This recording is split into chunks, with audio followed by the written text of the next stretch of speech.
General form of linear equation in two variables. ये किसी के सामने आ रहा तो इधर उधर हो जाए। ax plus by plus c equal to 0। Linear equation यानी ऐसी इक्वेशन जिसमें वेरिएबल की पावर क्या हो 1, लेकिन वेरिएबल्स कितने हों 2। तो ये तो नहीं बोल रहे कि वेरिएबल का कोएफिशिएंट भी नहीं हो सकता, कोएफिशिएंट तो हो सकता है। तो a x का कोएफिशिएंट, b y का कोएफिशिएंट है। और linear equation in two variable का मतलब, लीनियर इक्वेशन का मतलब ये तो नहीं है कि 0 डिग्री वाली टर्म नहीं हो सकती, वो तो हो सकती है। लीनियर इक्वेशन मतलब जिसकी पावर 1 है वेरिएबल की, उससे बड़ी पावर नहीं हो सकती, छोटी तो हो सकती है, तो कांस्टेंट टर्म तो हो सकती है। सो this is the general form of linear equation in two variables. हाँ, ये कुछ ऐसी दिखेगी। इस क्वेश्चन में जो इक्वेशंस हैं कुछ ऐसी दिखेगी जैसे 2x plus 3y plus 1 equal to 0, minus 3x plus 22y equal to 4, कुछ भी। ये दोनों क्या है लीनियर इक्वेशन से टू वेरिएबल। ठीक, तो ये इक्वेशंस हम लोग पढ़ने वाले हैं। समझ में आएगा? ओके, देखो दो चीजें हैं इसके अंदर। एक तो इक्वेशंस को सॉल्व करना है, दूसरा भी इक्वेशंस को सॉल्व करना ही है, लेकिन दूसरे टाइप के क्वेश्चंस में हमें इक्वेशन खुद बनानी पड़ेगी वर्ड प्रॉब्लम्स। एक टाइप में हमें दी होंगी, लेकिन सवाल है कि इक्वेशन को सॉल्व करने का मतलब क्या होता है। जैसे हमको एक इक्वेशन दी है, जैसे हमको एक लीनियर इक्वेशन दी है, ये कॉन्सेप्ट था 9th में। जैसे हमें एक लीनियर इक्वेशन दी है 2x plus y equal to 4। जैसे एक लीनियर इक्वेशन है 2x plus y equal to 4। Solution of linear equation, किसी भी इक्वेशन के सॉल्यूशन का क्या मतलब होता है? किसी भी इक्वेशन के सॉल्यूशन का क्या मतलब होता है कि वो वेरिएबल की वैल्यू जो उस इक्वेशन को सेटिस्फाई करती हो। कि मैं यहां x और y की जगह क्या रखूं कि सॉल्व करके क्या आ जाए 4। सॉल्यूशन का यही मतलब होता है कि मैं x और y की जगह क्या रखूं कि LHS और RHS इक्वल हो जाए। RHS में क्या है 4, तो x और y की जगह क्या रखें कि इधर भी सॉल्व करके क्या आ जाए 4। So that is called the solution. तो जैसे अगर सिर्फ x में होती तो एक ही आंसर आता x की वैल्यू, पर ये x और y दोनों में है तो यहाँ दो आंसर आएंगे, एक x की वैल्यू और एक y की वैल्यू। पर ये जो x और y की जो वैल्यूज आ रही है, इन्हें हम दो आंसर नहीं मानते, इन्हें हम एक ही सिंगल आंसर मानते हैं। दो आंसर नहीं हुए ना, group of values, that is a single answer. ठीक है, और कैसे निकालें? अगर तुम्हें एक इक्वेशन दी और बोला इसका सॉल्यूशन निकालो, तो अपनी मर्जी से किसी भी एक वेरिएबल की जो तुम्हारा दिल करे वैल्यू पुट कर दो। Just keep one variable on this side, बाकी सब उधर भेज दो। जैसे y इधर रखा और बाकी उधर भेज। अब अपनी मर्जी से एक टेबल हम बनाते हैं, अपनी मर्जी से कोई भी वैल्यू रखो x की जो तुम्हें अच्छी लगे। बोलो x को हम कुछ पुट कर, क्या पुट करें 1। जब हमने x को यहाँ 1 डाला, बताओ y क्या आएगा 2, है ना? समझ आ रहा है? एक और वैल्यू बताओ x की 0। 0 डालूंगा तो क्या आएगा 4। एक और वैल्यू डालते हैं -1। Let's put x -1। -1 डालेंगे तो क्या आएगा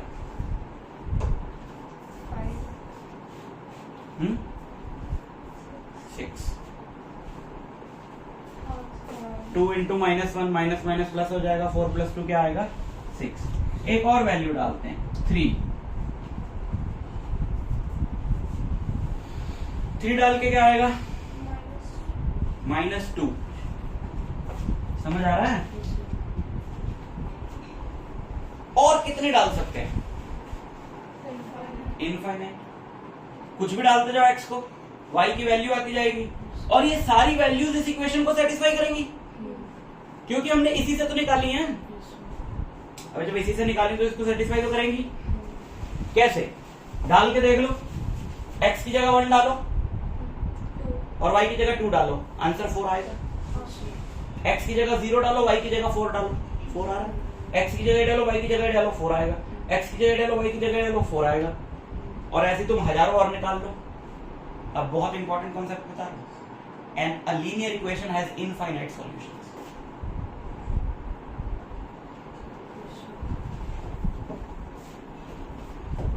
इस लाइन को कभी नहीं भूलना। A linear equation has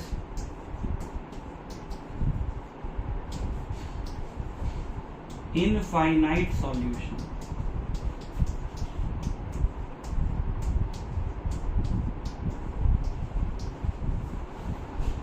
A linear equation has infinite solutions. Clear है? ग्राफ प्लॉट करना आता है लीनियर इक्वेशन का तुम्हें? सर हमें कुछ नहीं आता। ग्राफ प्लॉट करना आता है लीनियर इक्वेशन का? बहुत सिंपल है। एक्स और वाई एक्सिस पता है, वर्टिकल वाला वाई होता है, हॉरिजॉन्टल वाला एक्स होता है। जस्ट ये वैल्यूज रखनी है ना? जैसे ग्राफ ग्राफ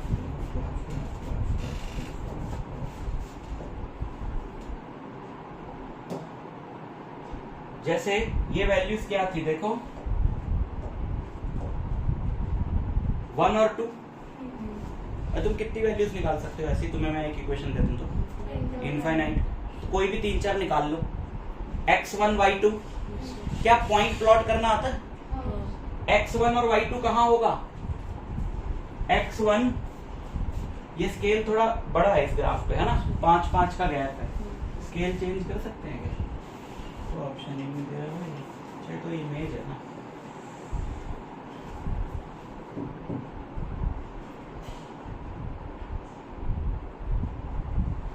दिख रहा है कहीं?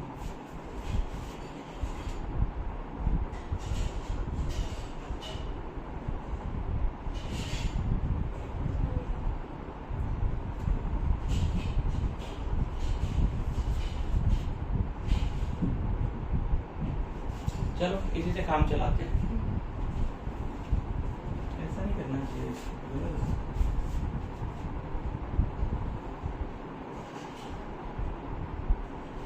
नहीं तो फिर मजा नहीं आएगा। छोड़ो, हम अपना ग्राफ बना।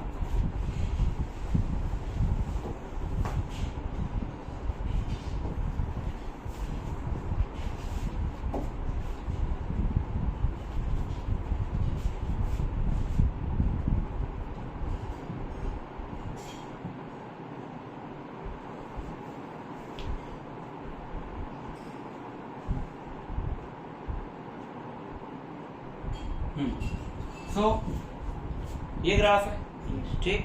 तुम्हें पतली वाली लाइंस तो दिख ही रही होंगी, है ना? तो ये 1 2 3 4 है हमारे। सो अब पहला पॉइंट हमारा क्या है? पहला पॉइंट है x1 और y2। कहां पर है ये?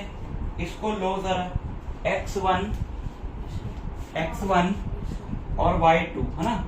तो ये वाला पॉइंट होगा, सबको आता है ना प्लॉट करना? ये वाला पॉइंट होगा x1 और y2। अगला क्या है? 0 और 4, x0 और y4, ये पॉइंट होगा, पता है? x-1 और y6, x-1 y6, ये पॉइंट होगा। और चौथा पॉइंट 3 और -2, x3 1 2 3 और y-2, ये होगा। तुम देख रहे हो ये चारों पॉइंट सेम स्ट्रेट लाइन में आ रहे हैं। तो सर ये क्लियर हो जाएगा ना? ये देखो सीधी लाइन में आई।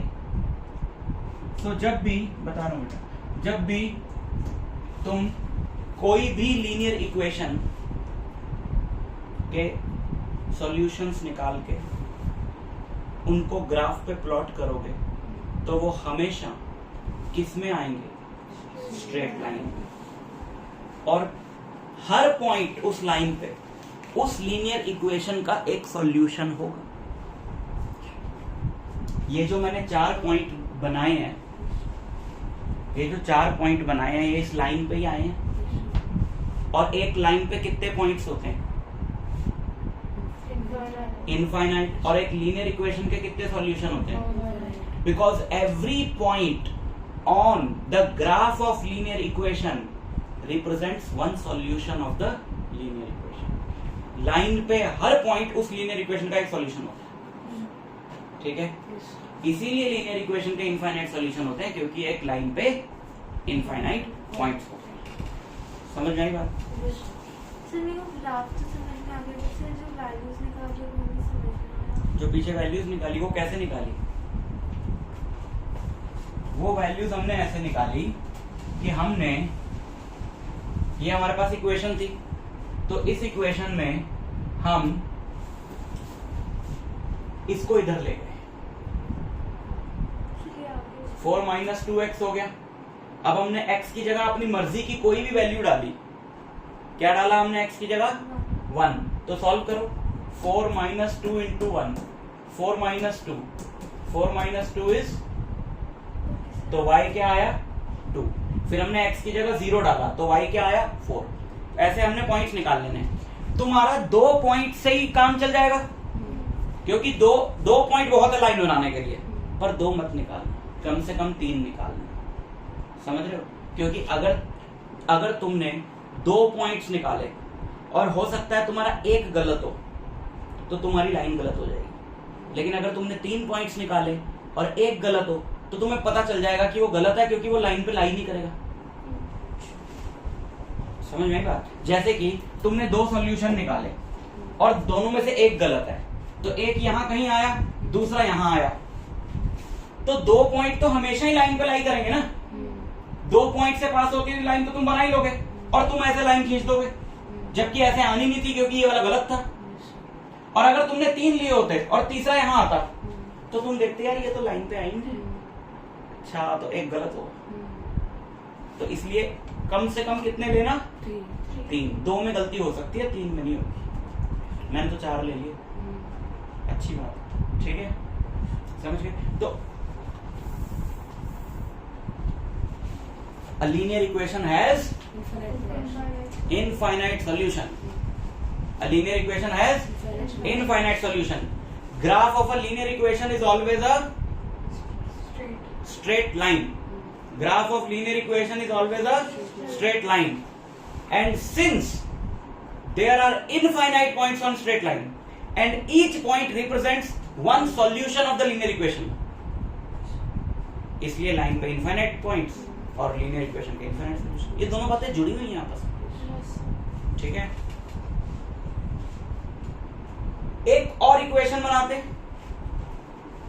हो सकता है तुम्हें एक से समझ में आया हो, तो let's make one more equation. मैंने एक और इक्वेशन बनाई, 3y + 2x = 5, कुछ भी, इसका ग्राफ प्लॉट कर, ठीक है? एक को इधर रखना, बाकी सब उधर भेज दिया। तो 2x = 5 माइनस, और x = 5 - 3y/2। Now let's make a table.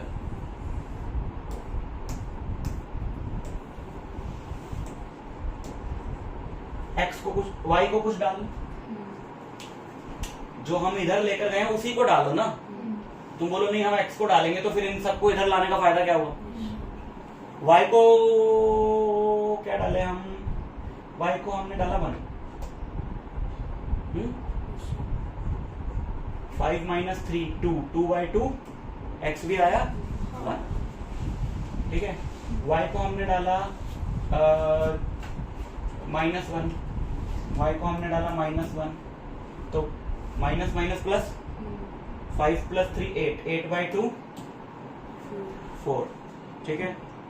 y को हमने डाला -3, 1 मान लो y को हमने डाला 3, 5 माइनस 9 माइनस 4/2 x क्या आया -2 है ना।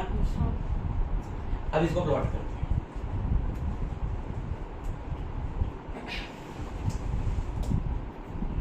1 1 ये रहा,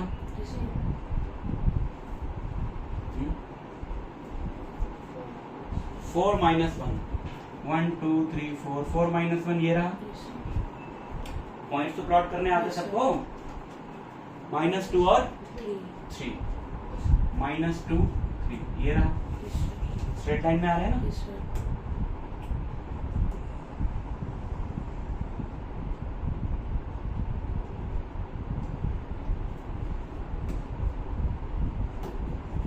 ये लाइन है, लाइन कहीं खत्म नहीं होती, इसलिए लाइन के दोनों तरफ एरो ये वाले लगाने जरूरी है। जो हम कह रहे हैं कि इधर भी इंफिनिटी तक जाएगी और इधर भी इंफिनिटी तक जाएगी। समझ में आया? ओके। इसके अपने इनफाइनाइट सॉल्यूशंस, इसके अपने इनफाइनाइट सॉल्यूशंस। क्या इन दोनों का कोई कॉमन सॉल्यूशन होगा जो दोनों को सेटिस्फाई करे? क्योंकि वो हाँ, क्योंकि ये जो पॉइंट है, ये जो पॉइंट है, ये तो दोनों पे है। तो इस पॉइंट के जो कोऑर्डिनेट्स होंगे, हमें नहीं पता क्या है, इस पॉइंट के जो कोऑर्डिनेट्स होंगे वो जो x की वैल्यू आई, y की वैल्यू आई, वो वैल्यूज दोनों का कॉमन सॉल्यूशन होगी। समझ आई बात? तो that is called the simultaneous solution of two linear equations. और ऐसे कितने सॉल्यूशंस पॉसिबल हैं जो दो लीनियर इक्वेशंस के कॉमन हो? एक। बिकॉज लाइंस एक पॉइंट से ज्यादा इंटरसेक्ट कर सकती हैं क्या? ये घूम के वापस तो नहीं आ सकती, ये यही इंटरसेक्ट करके कि आगे भी कहीं कर सकती हैं। तो कितने सॉल्यूशंस पॉसिबल हैं? कॉमन। अपने अपने तो उनके इनफाइनाइट हैं, कॉमन कॉमन कितने पॉसिबल है? 1। ऐसा हो सकता है कि एक भी ना हो, लेकिन अगर होगा तो 1 होगा। ऐसा एक भी ना हो क्योंकि हो सकता है पैरेलल बन जाए, हो सकता है दूसरी लाइन पैरेलल बन जाए, फिर तो एक भी नहीं होगा। लेकिन अगर पैरेलल नहीं बन रही, इंटरसेक्टिंग है, तो एक होगा, एक से ज्यादा नहीं होगा। और ऐसा भी होता है कभी कभी कि दूसरी लाइन भी इसके ऊपर ही बन जाए, तो हम बोलते हैं इनफाइनाइट सॉल्यूशंस। बट उस बात का कोई लॉजिक नहीं है ना भाई, वो तो सेम ही लाइन होगी। इनफाइनाइट तो तब बोलूं जब दो अलग अलग हैं, तो लाइन ही वो है, पर हम फिर भी बोलते हैं। बट अभी के लिए we will focus on these lines, intersecting line, जिनका कितना कॉमन सॉल्यूशन आएगा? 1। ठीक है। अब सवाल है कि वो एक सॉल्यूशन आए कैसे? या तो पता लगाओ, बड़ा ध्यान से पता लगाओ कि ये वाला पॉइंट कौन सा है और ये कौन सा है। ये आसान है क्या पता लगाना? गलती हो सकती है, 3.1 3.2 ऐसा करके कुछ मिस्टेक हो सकती है। तो हमें जो इक्वेशंस दी जाएंगी, मैंने तो अपनी मर्जी से कोई भी इक्वेशन लिख ली, तो हमें जो दी जाएंगी वो प्रॉपर ऐसी ही इक्वेशन होंगी जो क्लियरली ऐसे पॉइंट पे इंटरसेक्ट करे जो देख के पता चले। समझ में आई बात? वो साफ साफ दिखाई देगा कि अच्छा 3,4 है कॉमन सॉल्यूशन।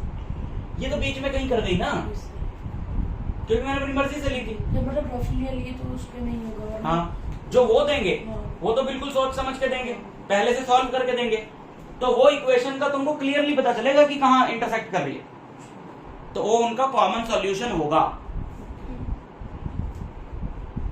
समझ में आई बात?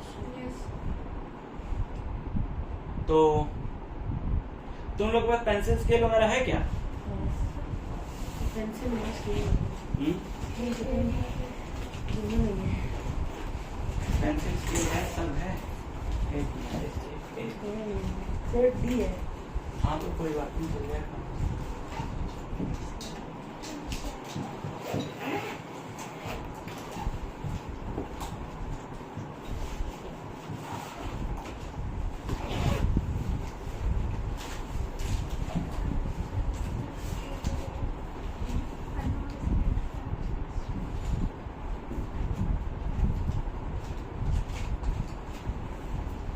मैंने बोला जब तक लाइट चैप्टर चल रहा है तो लेके आऊँ।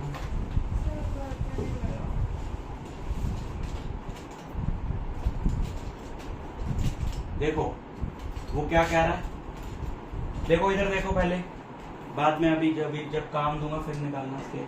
वो कह रहा है यहाँ तो लाइंस इंटरसेक्टिंग हो सकती है, यहाँ पैरेलल हो सकती है, यहाँ एक के ऊपर एक हो सकती है।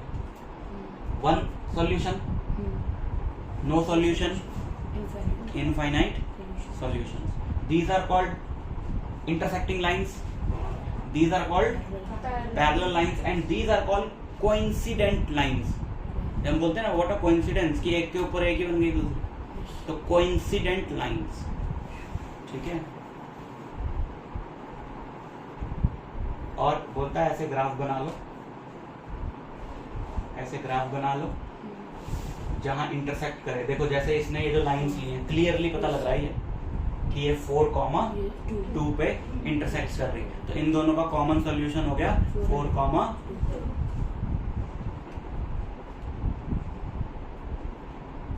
ठीक है, तो ऐसे टेबल बना के एक्स वाई निकालो। तुमको डायरेक्ट नहीं सॉल्व करना, गलती ना हो जाए, मेरे को तो आदत पड़ी हुई है, ऐसा लिख लो पर रफ में अपना सॉल्व भी करो, या फेयर में करके दिखा दो, कोई नंबर थोड़ी काटेगा उसमें। ये देखो क्या बन गई है, तो no solution, no common solution. Good, क्योंकि सॉल्यूशन तो है उनके अपने अपने, बट नो कॉमन सॉल्यूशन। ठीक, अच्छा अब ये थोड़ा सा प्रैक्टिस करा रहा है कि इक्वेशन बनानी कैसे है। इसकी जरा बात करते हैं।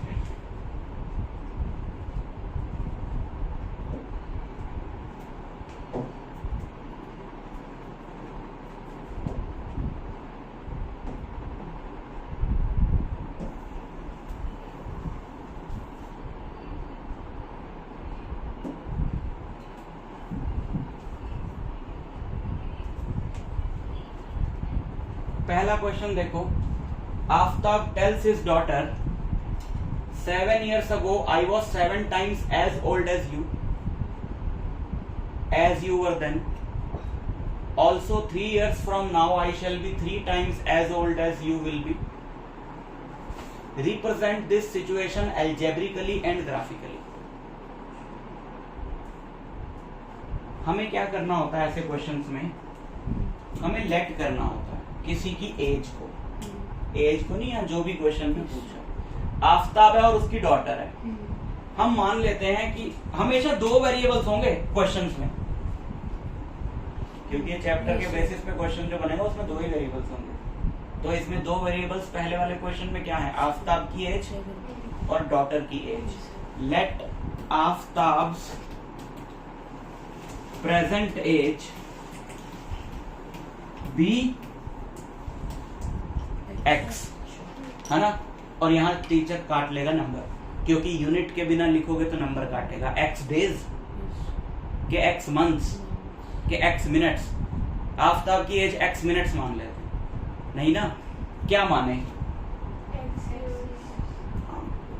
तो बिना यूनिट के बात नहीं बनेगी। लेट आफ्ताब्स प्रेजेंट एज, अभी की age, let Aftab's daughter's present age be y years। Let Aftab's daughter's present age be y years। अब देखो जरा क्वेश्चन में क्या कह रहा है, 7 years ago, 7 साल पहले, तो अगर अभी की एज उसकी x है तो 7 साल पहले क्या होगी, x माइनस 7, भाई 7 घटा दो, तो 7 years ago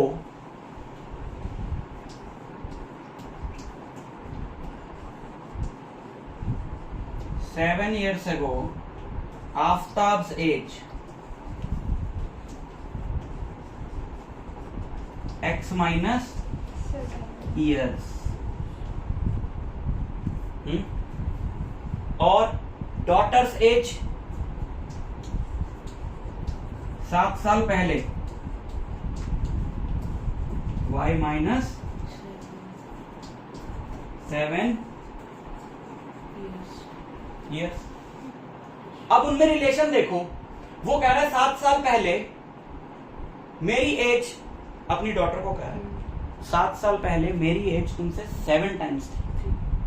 अब हमें बनानी है इक्वेशन इक्वेशन का मतलब है जहां पर दोनों बराबर हो जाएं, इक्वेट हो जाएं, है ना, जहां पर ये दोनों इक्वेट हो जाएं, तो हमें वो बनानी है इक्वेशन।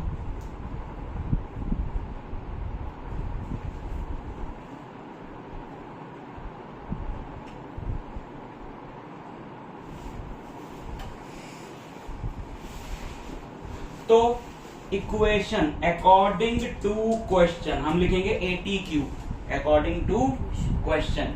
इक्वेशन बनानी है यानी दोनों तरफ बराबर होने चाहिए। आफताब की जो एज है वो क्या है, x-7, और वो डॉटर की एज से 7 टाइम्स ज्यादा है। तो अगर डॉटर की एज में 7 मल्टीप्लाई करूं तो दोनों बराबर हो जाएंगे। जैसे आफताब की एज है 49 और डॉटर की है 7, तो बराबर कैसे होंगे, जब इधर 7 मल्टीप्लाई करूंगा। अब बनी इक्वेशन, इक्वेशन मतलब दोनों साइड इक्वल। समझ में आई बात?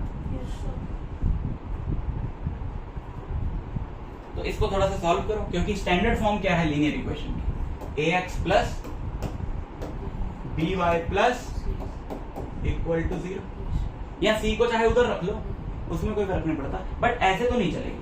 सो x-7 equal to 7y minus 7, तो x-7y इक्वल टू 0, -7 से -7 कट गया, एक इक्वेशन ये आ गई। आगे बढ़ते हैं।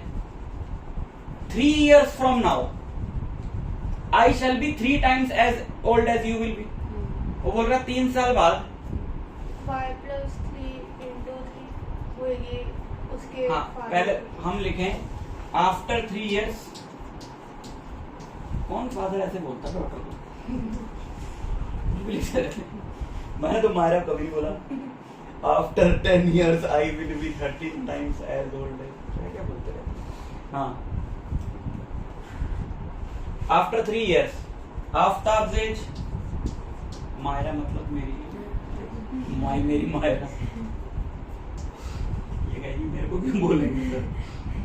आफ्ताब एज 3 साल बाद कितनी होगी, x प्लस, हाँ 3 साल बाद 7 साल बढ़ा दे उसकी। डॉटर्स एज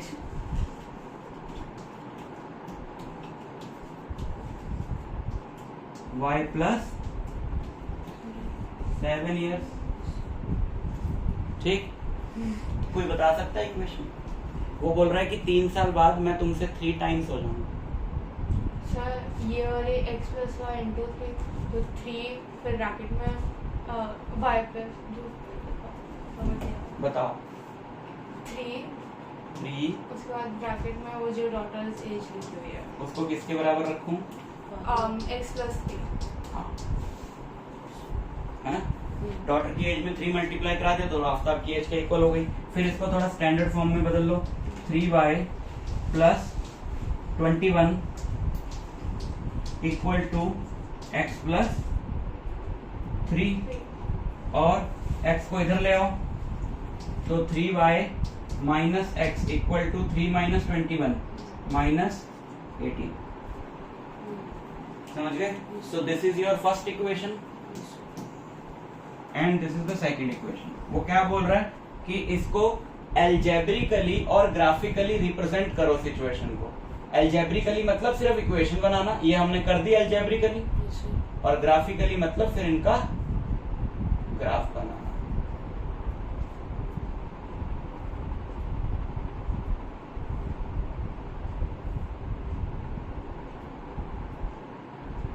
बीच में रुकने की नहीं रखी है, समझ में आया? ऐसे हम आगे क्वेश्चंस करने वाले हैं। तो इसका ग्राफ, तुमको ग्राफ बनाना आ गया, तुम इसका ग्राफ बना लेना, तो इसका तो तुम घर पे बना लेना। अब ये वाला मुझे करके दिखाओ बिल्कुल स्टार्टिंग से, इक्वेशन भी बनाओ और ग्राफ भी बनाओ। सेकंड वाला ठीक है, इसको अपन इधर बड़ा कर देते हैं अगर तुम्हें नहीं दिख रहा है तो।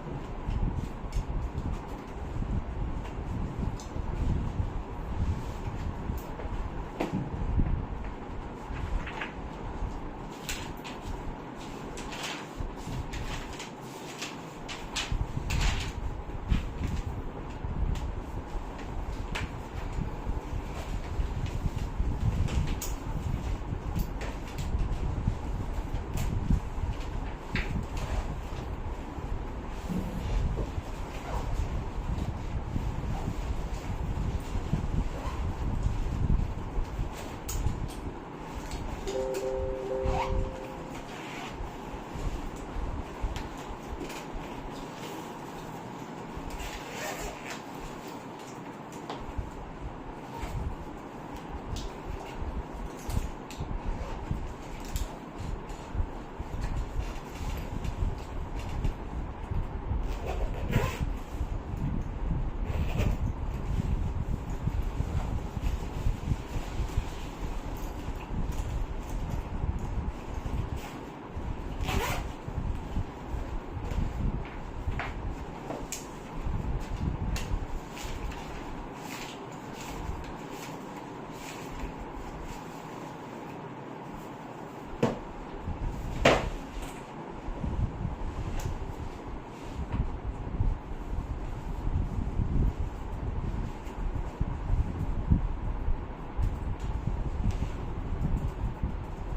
ये जो पहले लिखा है line that the coach of cricket team buy 3 bat and 6 balls for 3900, तो सर यहाँ पे इक्वेशन नहीं हो जाएगी 3x + 6y = 3900?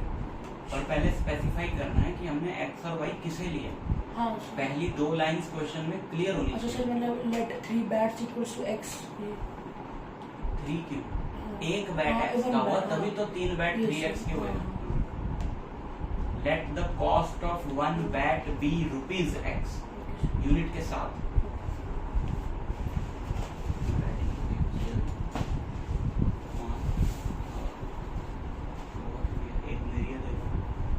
एक तो जाता बी तो जाता।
बैट एक्स रुपीज का है और एक बॉल वाई रुपीज की है, तो 3 बैट्स कितने के हुए? 3x। और 6 बॉल्स कितने की हुई? 6y। और ये 3 बैट और 6 बॉल मिला के कितने रुपए लगे हैं? 3900। तो 3x plus 6y equal to 3900। और एक बात याद रखना कि जैसे तुम्हारी इक्वेशन में दोनों तरफ कुछ कॉमन हो तो उसे काट दिया करो। जैसे 3x plus 6y equal to 3900, ये तीनों 3 के मल्टीपल्स हैं, तो 3 कॉमन लेके काट दो, छोटी हो जाएगी इक्वेशन।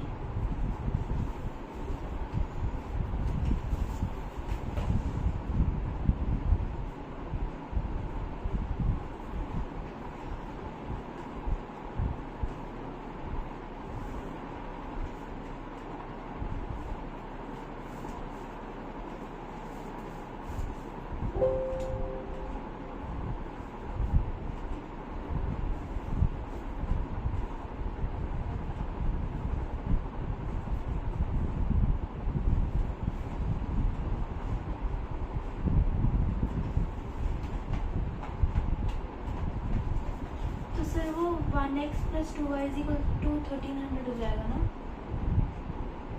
हाँ,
तो sir 3x plus 6y equals to 3900, तो उसी से x और y की वैल्यू फाइंड करते हैं।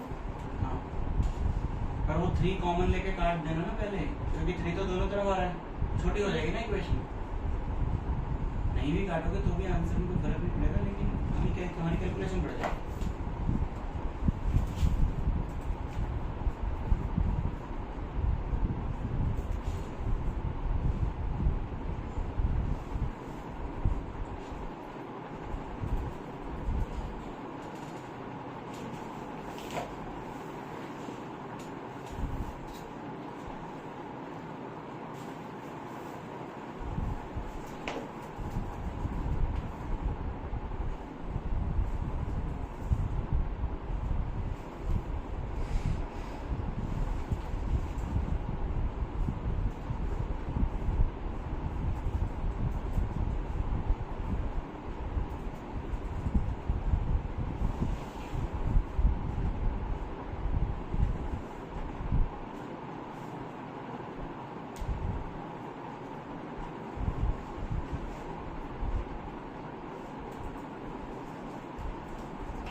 इक्वेशंस बना ली, x निकाल लिया 1300 माइनस 6y। अरे ऐसे भी काटते हैं कि 3 इससे काटो और इससे ना काटो, कॉमन लेके काटते हैं ना, तो वो भी 2y हो जाएगा। तुम थोड़ा बेसिक्स पे काम करो ना, 10th में ये सब समझाना बहुत मुश्किल है।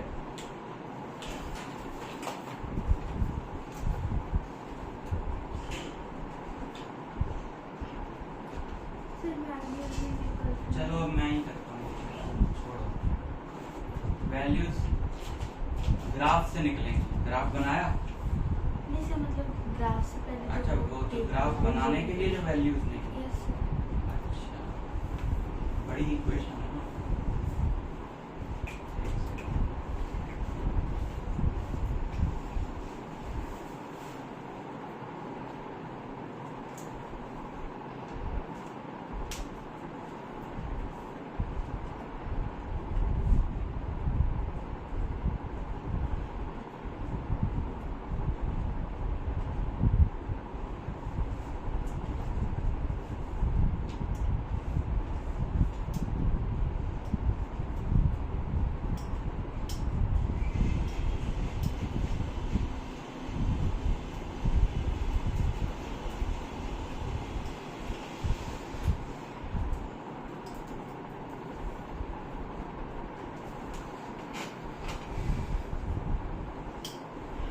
किसी का भी नहीं होता।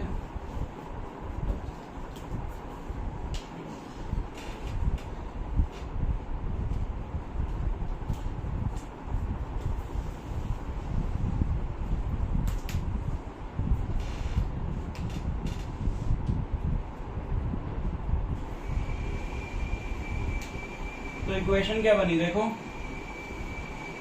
3x, डायरेक्ट इक्वेशन लिख रहा हूँ, x हो गई कॉस्ट ऑफ 1 बैट और y हो गया cost of 1 ball. 3x plus 6y equal to 3900। भाई मैथ्स में ये सब मिस्टेक मत करो, 10th में आके सीखो चीज को, ऐसे नहीं काटते हैं, कॉमन लेकर काटते हैं, हमेशा पूरे से काटते हैं। 3 कॉमन आया, यहाँ पे x बचा, यहाँ पे 2y बचा, और यहाँ पे इसको भी हम 1300 इंटू 3 लिख सकते हैं। तो ये 3 से 3 कटेगा, तो x प्लस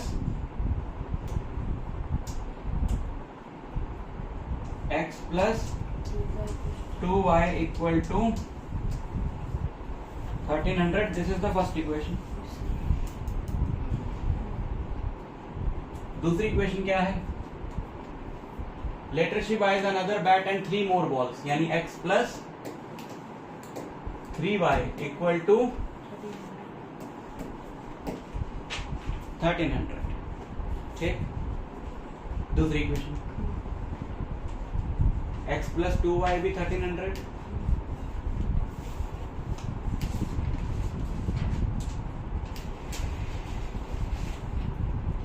प्लस 6, क्या कॉमन लिया मैंने, 3 कॉमन लिया ना। ठीक है, सो ये है हमारी 2 इक्वेशंस।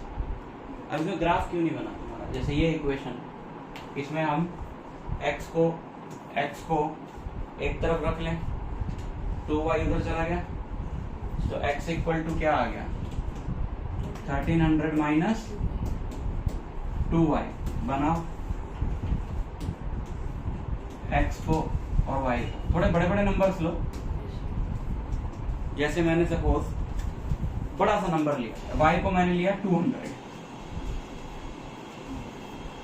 1 भी ले सकते हो, लेकिन अगर इसको 1 लोगे तो 1298। आसान है क्या उसको प्लॉट करना, बड़े बड़े नंबर्स है ना, तो हम ग्राफ में 1 की डिविजन्स की बजाय हम 100 की डिविजन्स ले लेंगे।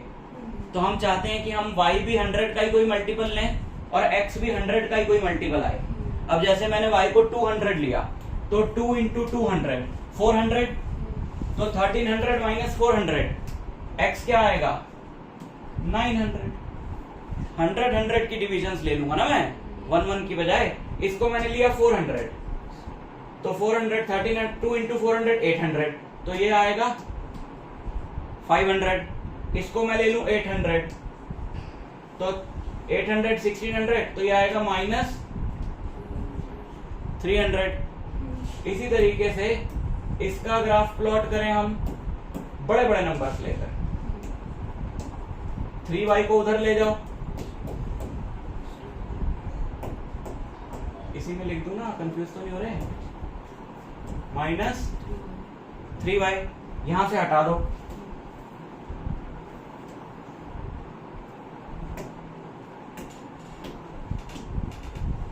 यहां से हटा दो, ठीक है। तो x आ गया 1300 माइनस 3y। इसमें भी बड़ी बड़ी वैल्यूज लो, y को ले लो 300, तो 900, तो यहाँ क्या बचेगा 400, है ना। y को ले लो 400, तो 12 13 माइनस 12 100, y को ले लो 200, तो 3 600, ये क्या बचेगा 700। अब हम ग्राफ ही ऐसा बनाएं जिसमें हम ये डिवीजन ही 100 100 की लें।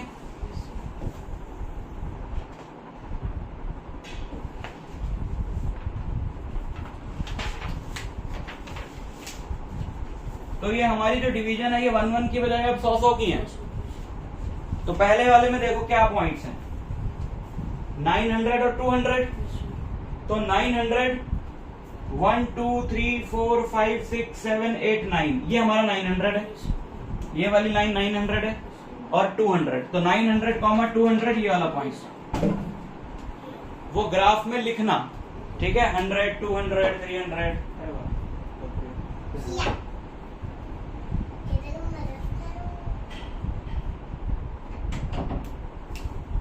ठीक है। दूसरा पॉइंट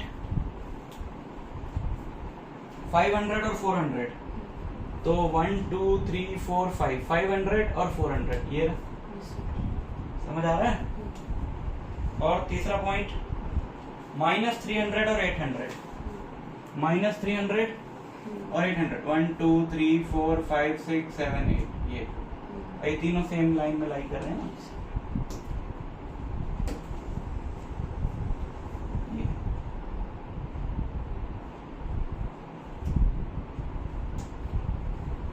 ऐसे दूसरे पर भी समझ आया कि नहीं आया। ये वाला पॉइंट है हमारा जो पहला वाला पॉइंट था, ये है ना, ये था 1 2 3 4 5 6 7 8 9 900 200, तो हमें हर पॉइंट पे ऐसे लिखना है, ठीक। ये वाला हमारा पॉइंट था 1 2 3 4 5 4 500 400, और ये वाला हमारा पॉइंट था माइनस 300 800, ठीक है। समझ गए, ये लाइन बन गई है। ये फर्स्ट इक्वेशन की सेकंड, ठीक, समझ में आया। सेकंड इक्वेशन की भी बना लो। तो अपना जो तुम्हें जरूरी नहीं है ना कि 1 1 की डिवीजन ही लेनी है, तुम अपनी इक्वेशन के अकॉर्डिंग लो। तुम देख रहे हो यार बड़े बड़े नंबर्स हैं, तो 100 100 की ले ली, थोड़े छोटे हो 10 10 की ले लो, बहुत बड़े हो 1000 1000 की ले लो। वो तुम देखो ना कि तुम्हारा मल्टीपल्स कैसे हैं वो, ठीक है। तो दूसरी भी बना लेना। अब थर्ड क्वेश्चन करो।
प्लस वाई इक्वल्स टू 160 होगा। पहली इक्वेशन पहले बताओ x और y किसको लिया है? 2 को x लिया हैं? The cost of one apple is equals to be x rupees. हाँ, कॉस्ट ऑफ 1 kg 1 एप्पल नहीं 1 kg एप्पल, हाँ sir. Cost of 1 kg apple is x rupees, cost of 1 kg grape y। Yes, sir. अब ये हो गया 2x plus y equal to 160 Yes, sir. And 4x plus 2y equal to 300। हाँ। तुम equation नहीं बताया करो, पहले तुम ये बताया करो कि तुमने x और y किसको लिया है, जब भी तो मैं बताऊंगा इक्वेशन करेक्ट है।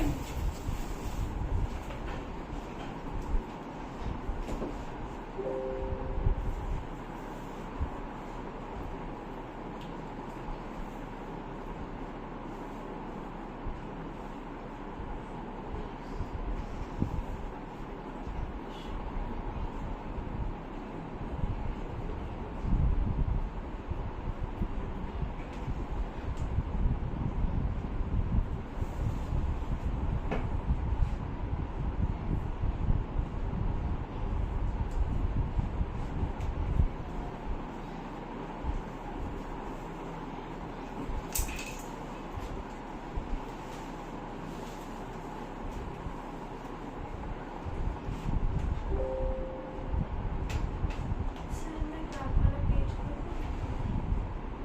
ग्राफ वाला देखना तुमको खोल दो।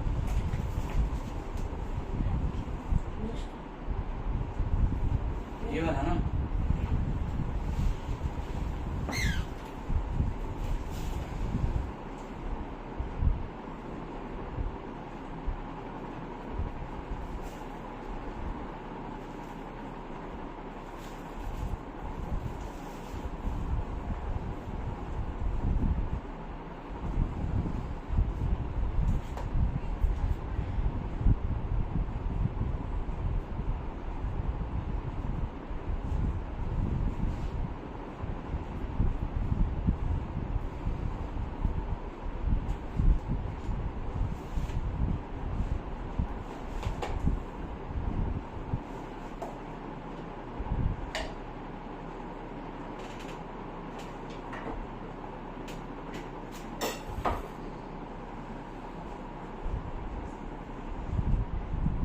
क्या हुआ, क्या क्या सोच रहे हो, कितनी देर लगा रहे हो इक्वेशन करने में, फटाफट निपटा दो। ये वाला तो छोटा ही लग रहा है एकदम, 2x plus 3y type equation है।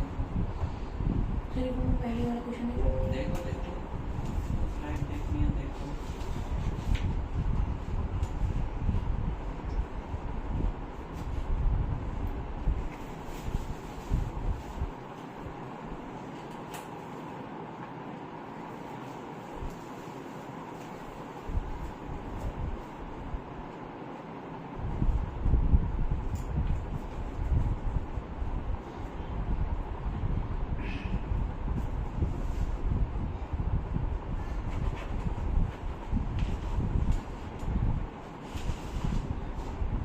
सर आपको पता है पहले क्वेश्चन क्या है?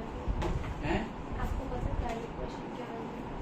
इक्वेशन दिख रही है वो तो, 2x plus y equal नहीं to नहीं, जैसे 160। वो जो पूरा क्या हलवा बना? जैसे जैसे x plus 2 है ना, हाँ, वैसे टाइप वाले।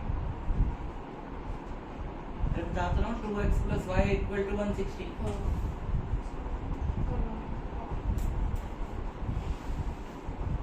दूसरी होगी 4x plus 2y equal to 300, जिसमें से 2 कॉमन ले सकते Yes, हैं, sir.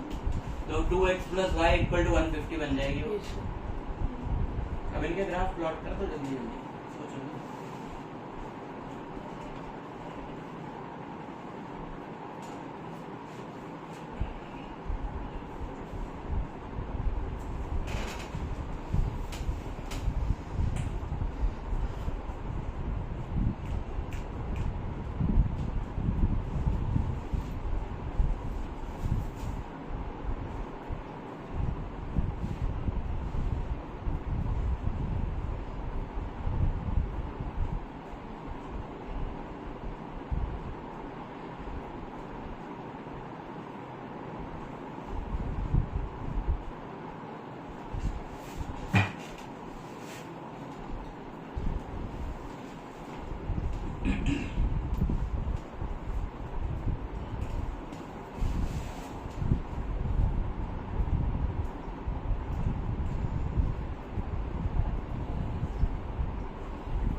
ग्राफ बनाने में दिक्कत आ रही क्या सानवी?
क्या कर रहे हो? क्या कर रहे हो?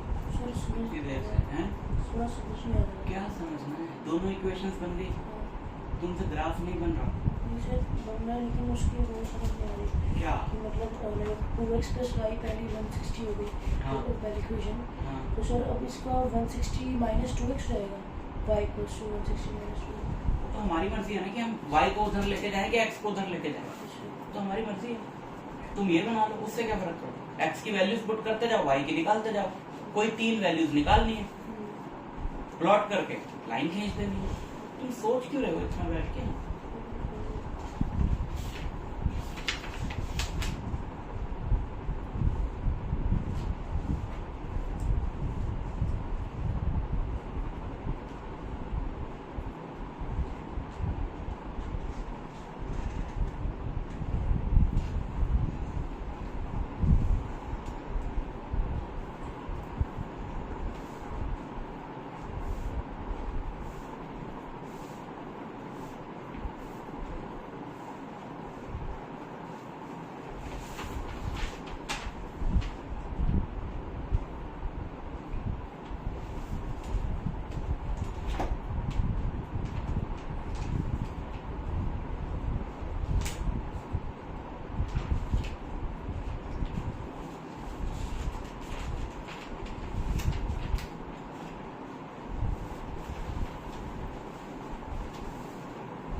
फिर पॉइंट्स गलत हो गए तुम्हारे।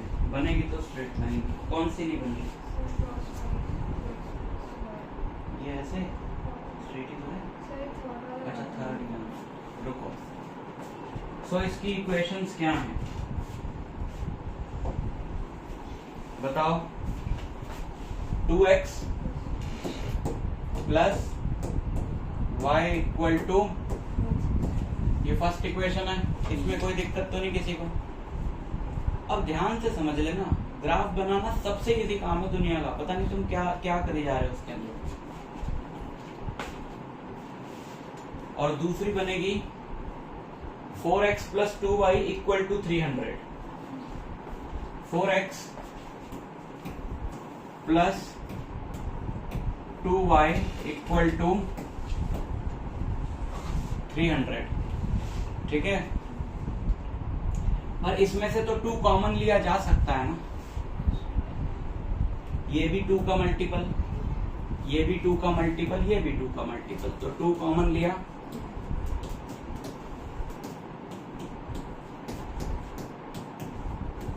ये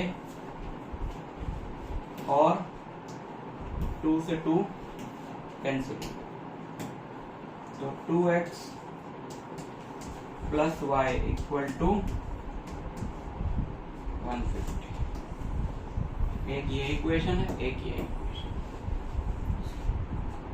2x plus y equal to 160 मिलती जुलती सी है, तो एक का ग्राफ बना देता हूं। तुम्हें दिक्कत क्या आ रही है ग्राफ बनाने में, या सबको आ रही है?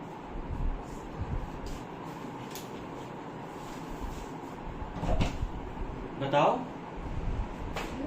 हैं? हाँ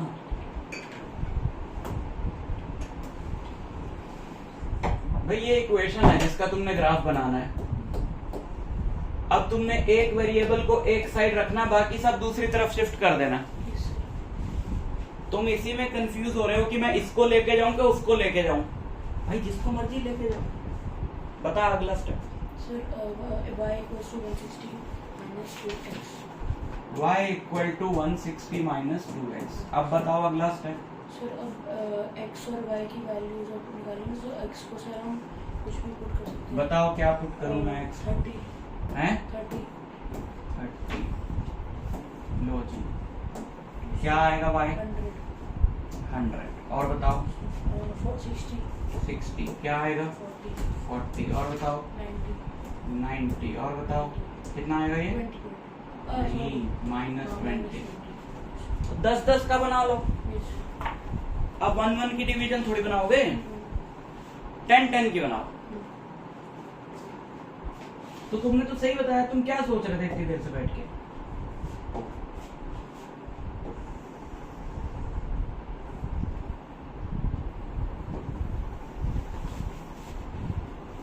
क्या सोच रहे थे लल्ला? 30 और 100। x 30, 1 2 3, ये रहा 30। 1 2 3 4 5 6 7 8 9 10, ये रहा है ना, ये 30 100। वाह, अभी क्या करेगी आके? Sir sorry. सॉरी तो मेरे को क्या फर्क पड़ रहा है? वो थी ना तो मैं भूल गई। मेरे को थोड़ी भी फर्क पड़ रहा है। मेरे को सॉरी क्या, अपने आप को बोल सॉरी, मैं लेट हो गई, अपने आप को बोल, मुझे टॉपिक नहीं समझ में आएगा। अभी आने का तो कोई फायदा ही नहीं है। ये हो गया। मम्मा ने बोला कि आपने बोल दिया आने में। 60 और 40, x 60 y 40, x 60 40 50 60 और 40, ये रहा, ठीक है। तीसरा पॉइंट क्या है? 90 और माइनस 20। 1 2 3 4 5 6 7 8 9 हो गया। 3, ये रहा, माइनस 20। ये, तो ये स्ट्रेट लाइन में तो आ रहा है। तू तो रहने दे।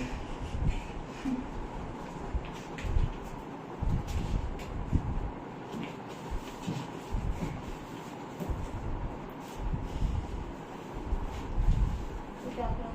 चल। क्या करा रहे हो? 1.5 घंटे का बता दूंगा तुझे 5 मिनट में क्या करा रहा हूँ। 1.5 घंटे से करा रहा हूँ। तो चैप्टर चैप्टर 3। हाँ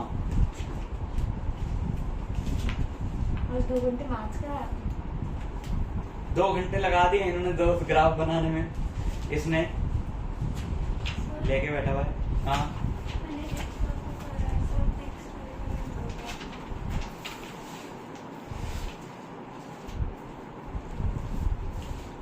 इसका सही तो करा तुमने। y को 200 डाला, 2 को भी तो इधर लेके जाओ। इस 2 ने बेचारे ने क्या कसूर किया है? इसे भी तो नीचे लेके आओ। 2 से तो हमें सबको डिवाइड करना ही पड़ेगा ना। तूने y को 200 डाला, 160 माइनस 200 माइनस 40/2 माइनस 20। y को 30 डाला, 160 माइनस 31। नहीं गलत है ना, कैलकुलेशन ही गलत है तुम्हारी। 1y नहीं लिखते, 1 लिखने की जरूरत नहीं होती। x equal to 160 minus y divided by 2। अब डालो। और मैंने बोला ऐसे ऐसे मत करो, दिमाग में नहीं करो, लिख के करो, रफ में करो, सॉल्व करो इसको। x को तुमने डाला 20, नहीं y को डाला 200 है ना, y को डाला 200। तो लिख के करो प्रॉपर, नहीं तो गलती हो जाएगी। 160 माइनस 200 बाई 2। तो 160 माइनस 200 इज माइनस 40/2 माइनस 20। तो x इज माइनस 20। ऐसे सबके निकाल, 3 वैल्यूज निकालनी, 2 और निकालो।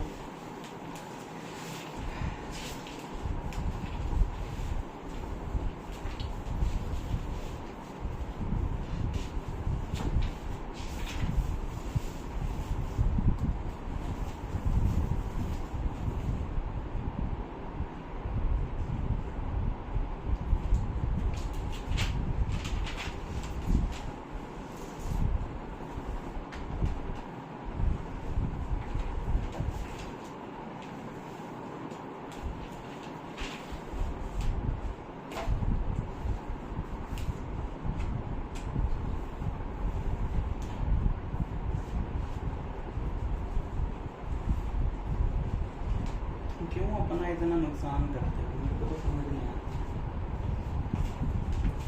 अब मैंने तुम्हारे लिए रिकॉर्ड करी है क्लास, मैं ना करता तो गया ना तुम्हारा ये चैप्टर।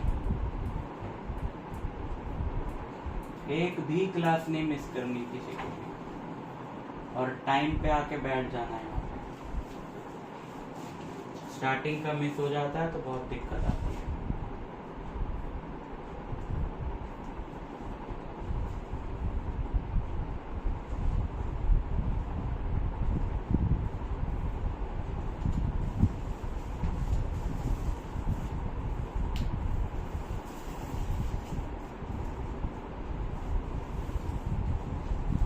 समझ में आया क्या यहाँ तक? और ग्राफ नहीं बन रहे तुम लोगों से, ग्राफ बनाने की प्रैक्टिस करनी पड़ेगी।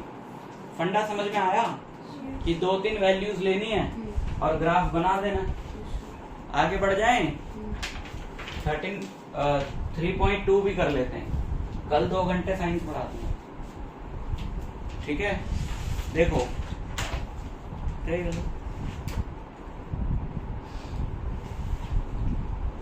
तीन तरह की लाइंस होती हैं। एक तो ये है,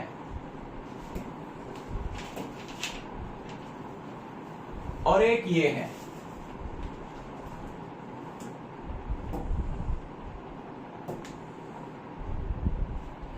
और एक ये है। दूसरी भी यही बना दे, है ना?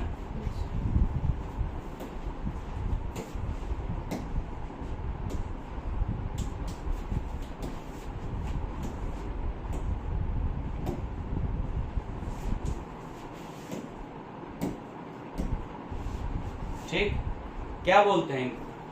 ये है इंटरसेक्टिंग लाइंस। इंटरसेक्टिंग लाइंस ये क्या देती हैं? Unique solution.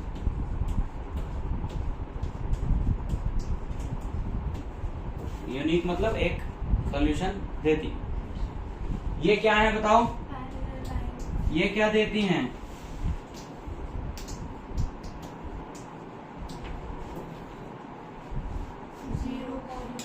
हाँ, तो हम उसको बोलते हैं नो सॉल्यूशन, ठीक है, नो सॉल्यूशन। इनका नाम बताया था ना मैंने अभी, कोइंसिडेंट लाइंस, कोइंसिडेंट लाइंस, ये क्या देती हैं? Infinite solutions.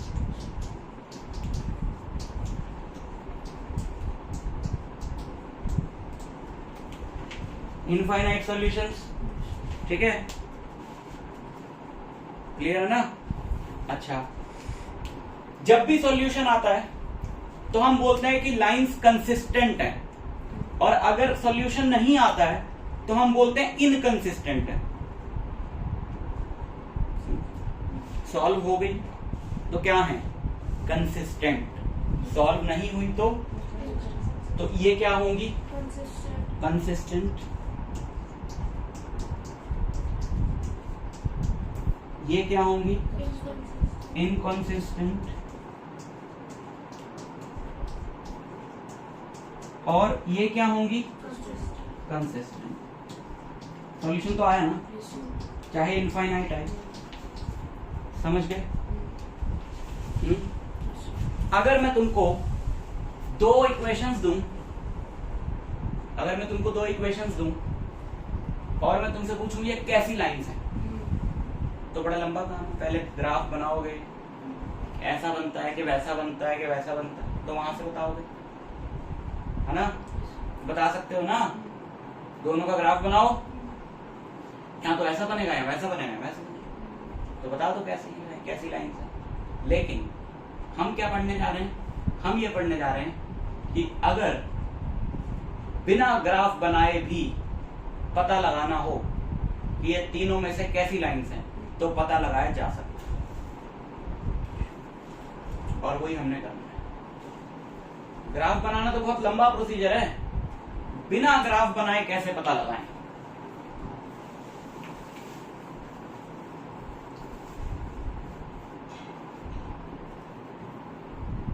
बिना ग्राफ बनाए कैसे पता लगाएं? तो मान लो एक इक्वेशन है a1x प्लस b1y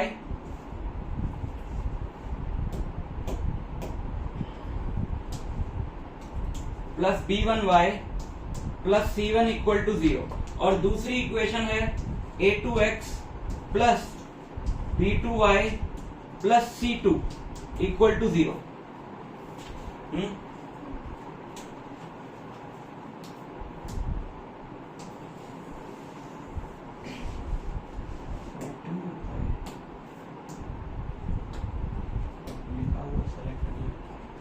इसको ना मैं अलग से लिखता हूं। मान लो ये दो इक्वेशंस हैं। एक इक्वेशन है a1x plus b1y plus c1 equal to 0, and second equation is a2x plus b2y plus c2 equal to 0। और हमें बोला है बिना ग्राफ ड्रॉ किए बताओ कि ये दोनों लाइंस ऐसी हैं कि ऐसी हैं कि ऐसी हैं, ठीक है? मतलब दोनों जो इक्वेशंस हैं वो इंटरसेक्टिंग लाइंस रिप्रेजेंट कर रही हैं, या पैरेलल लाइंस रिप्रेजेंट कर रही हैं, या कोइंसिडेंट लाइंस रिप्रेजेंट कर रही हैं। तो बिना ग्राफ प्लॉट करे भी बताया जा सकता है। इसकी जो कंडीशन रहती है, अगर इन दोनों के x के कोएफिशिएंट्स की जो रेशियो है और y के कोएफिशिएंट्स की जो रेशियो है वो अगर इक्वल ना हो तो वो हमेशा ऐसी इंटरसेक्टिंग लाइंस की बनेंगी।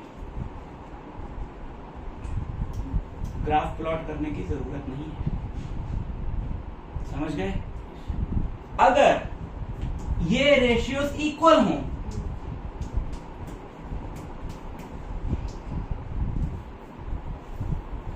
बट तीसरी वाली ये कांस्टेंट वाली इक्वल ना हो,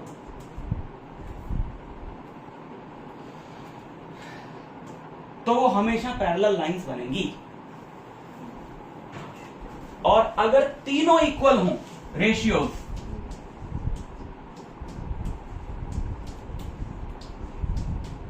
तो वो हमेशा कोइंसिडेंट लाइंस बनेंगी। ग्राफ बनाने की जरूरत नहीं, बिना ग्राफ बनाए भी चेक किया जा सकता है। समझे? For example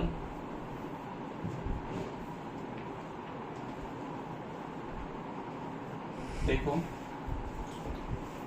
example 2x plus 3y plus 7 equal to 0, 4x plus 6y plus 8 या फिर प्लस कुछ भी प्लस 11 इक्वल टू 0। देखते हैं कि इसको कितना समझ में आया। ये दोनों इक्वेशंस कैसी लाइन से रिप्रेजेंट कर रही है? इंटरसेक्टिंग, पैरेलल या कोइंसिडेंट? कोइंसिडेंट नहीं, पैरेलल पैरेलल पैरेलल, हाँ because 2/4 is 1/2, 3/6 is 1/2, but 7/11 is not 1/2, यानी A1/A2 is equal to B1/B2 but not equal to C1, है ना? नहीं समझे? A1 मतलब A1 A2 मतलब x के कोएफिशिएंट्स क्या हैं? इतना तो समझ में आ ही रहा होगा तुमको भी। सर इंटरसेक्टिंग 2 और 4 जब है तो उसमें कांस्टेंट नहीं होगा, तब वो इंटरसेक्टिंग होगा, हाँ। लेकिन उसकी कोई कंडीशन की जरूरत ही नहीं है, सिर्फ इन्हीं से पता चल जाता है।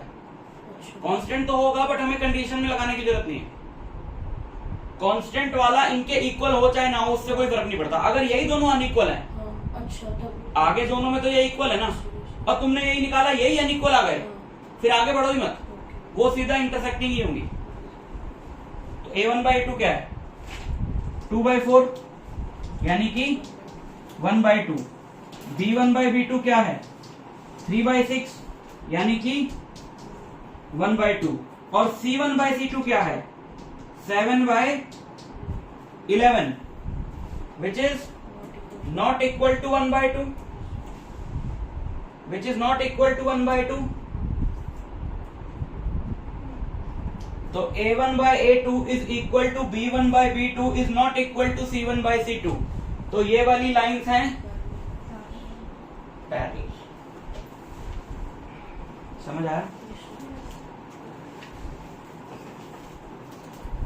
और देखो,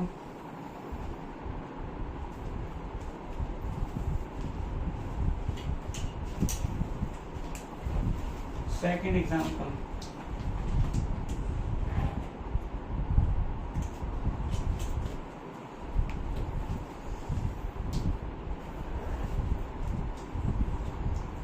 ये बताओ 3x minus 7y plus 11 equal to 0, 6x minus 14y plus 22 equal to 0।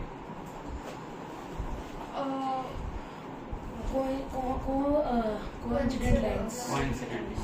Because सारे 1/2 3/6 is 1/2, minus 7/-14 is 1/2, 11/22 is 1/2। ठीक है, तो ये हमारी हो गई coincident lines, because A1/A2 is equal to B1/B2 is equal to C1/C2। समझ में आया? बहुत इंपॉर्टेंट कंडीशंस हैं, इससे पक्का क्वेश्चन आएगा, आता ही आता है यहां से क्वेश्चन। इसको नोट करो अच्छे से अपने में।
क्वेश्चन है सेकंड क्वेश्चन 3.2 का।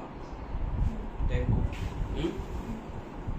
ऐसे ही बता सकते, ज्यादा दिमाग लगाने की जरूरत नहीं।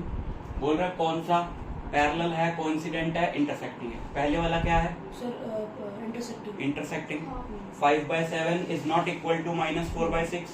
दूसरा क्या है सर पैरेलल। जल्दी क्या है कोइंसिडेंट। 9/18 क्या होता है 1/2। 3/6 1/2। 12/24 इज 1/2। तीसरा वाला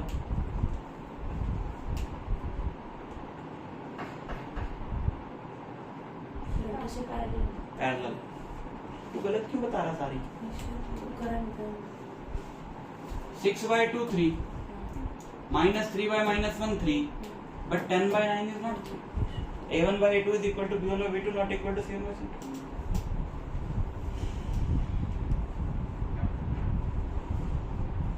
इसमें बता रहा है कंसिस्टेंट और इनकंसिस्टेंट बताओ।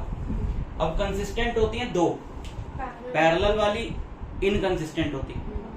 कंसिस्टेंट होती है जिनके सॉल्यूशन आते हैं, यानी इंटरसेक्टिंग और कोइंसिडेंट। तो जिसमें भी A1/A2 equal to B1/B2 not equal to C1/C2 आए वो इनकंसिस्टेंट बिकॉज वो पैरेलल होगी। तो 3/2 2/3 पहले ही हो गया मिसमैच, तो ये तो इंटरसेक्टिंग है, तो मतलब कंसिस्टेंट है। 2/4 1/2 -3/-6 1/2 बट 8/9 इज नॉट 1/2। ये पैरेलल है, इनकंसिस्टेंट। समझ आ रहा है? फिर आगे भी यही पूछ रहा है, ठीक है। और कह रहा है ये ग्राफिकली बताओ। वो तो डायरेक्ट पूछा था कि A1/A2 की रेशियो से बताओ, ये ग्राफिकली बताओ। समझ गए? ग्राफिकली भी बता सकते हैं, बट हमें क्योंकि देख के भी पता चल रहा है, हो सकता है हमारा ग्राफ गलत बन जाए, तो हमको आइडिया तो लग ही गया ना पहले ही कि देखो पहले वाला क्या है 1/2 1/2 1/2। तो ये कोइंसिडेंट लाइंस बनेंगी, एक के ऊपर एक बनेंगी, ये हमको पहले ही पता लग गया। अब जब हम इसका ग्राफ बनाएंगे तो कुछ और नहीं बनना चाहिए, यही बनना चाहिए। अगर कुछ और बना तो समझ जाओ गलत है। समझ गए ना? तो ये ग्राफिकली करना है। अच्छा, half the perimeter of a rectangular garden, किसको लेते हैं क्वेश्चन को?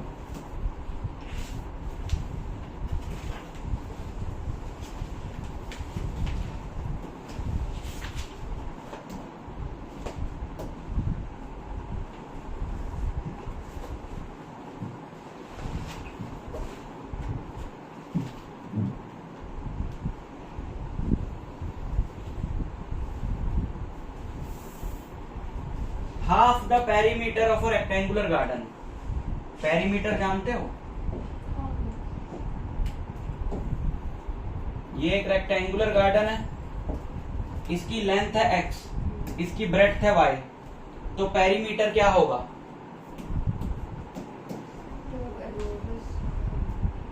पेरीमीटर मतलब बाउंड्री की लेंथ। पेरीमीटर का और क्या मतलब? x plus y plus x plus y, तो 2x 2 into 2 कॉमन ले लो ना, that is the perimeter. Half the perimeter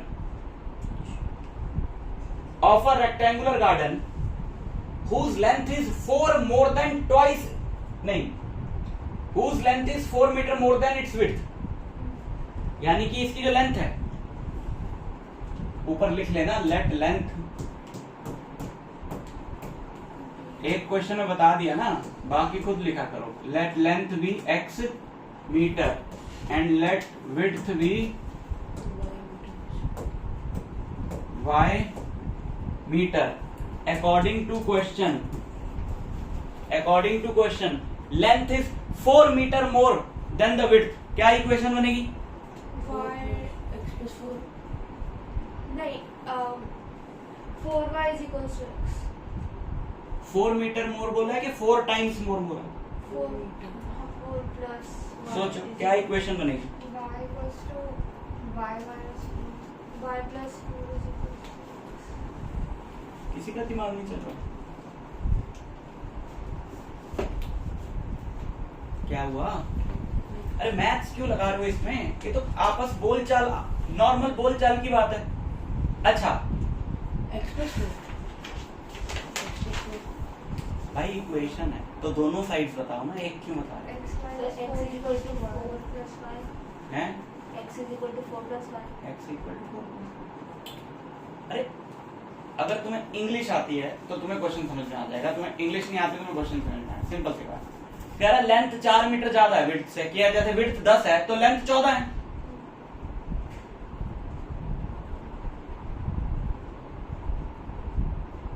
इससे सिंपल लैंग्वेज में थोड़ी ना लिखेगा वो। Length is 4 metre more than its width. अब बीच में इक्वल टू का साइन आए तो यानी दोनों साइड बराबर हैं। बराबर कैसे हो? किसमें क्या ऐड करें कि बराबर हो? बताओ इधर क्या लिखूं, x उधर क्या लिखूं?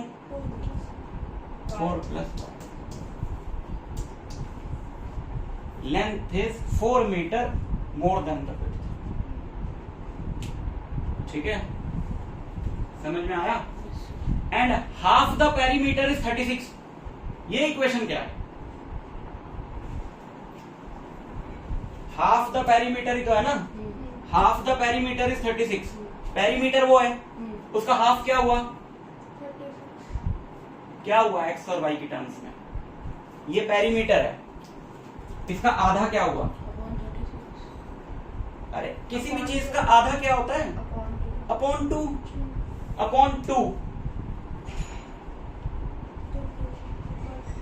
x plus 1. X plus y equal to 36। ये दो इक्वेशंस नहीं समझे? इससे सिंपल लैंग्वेज में नहीं लिखेगा वो क्वेश्चन, तुम्हें समझना पड़ेगा। वो कह रहा है एक रेक्टेंगुलर गार्डन है जिसकी लेंथ उसकी विड्थ से 4 मीटर ज्यादा है और उस रेक्टेंगुलर गार्डन का आधा पेरीमीटर 36 है। अब इन दो इक्वेशंस को हम लोग ग्राफिकली सॉल्व करेंगे, मतलब इन दोनों का ग्राफ बनाएंगे और जहां इंटरसेक्ट करेंगी वो एक्स और वाई की वैल्यू होगी, तो वो एक्स और वाई की वैल्यू इस रेक्टेंगल की लेंथ और ब्रेड्थ होगी। नहीं समझे? समझ गए ना? और तुम इन दोनों लाइंस का ग्राफ बनाओगे तो ये कहीं इंटरसेक्ट करेंगी, वहां से तुम्हें एक्स और वाई मिल जाएगा। वही तो बोल रहा है, find the dimensions of the garden. Dimensions of the garden मतलब लेंथ और ब्रेड्थ। इसका ग्राफ बनाओ। ये तो बहुत ही सिंपल इक्वेशंस हैं। x minus y equal to -4 बना लोगे कि नहीं बना पाओगे? बना लोगे ना?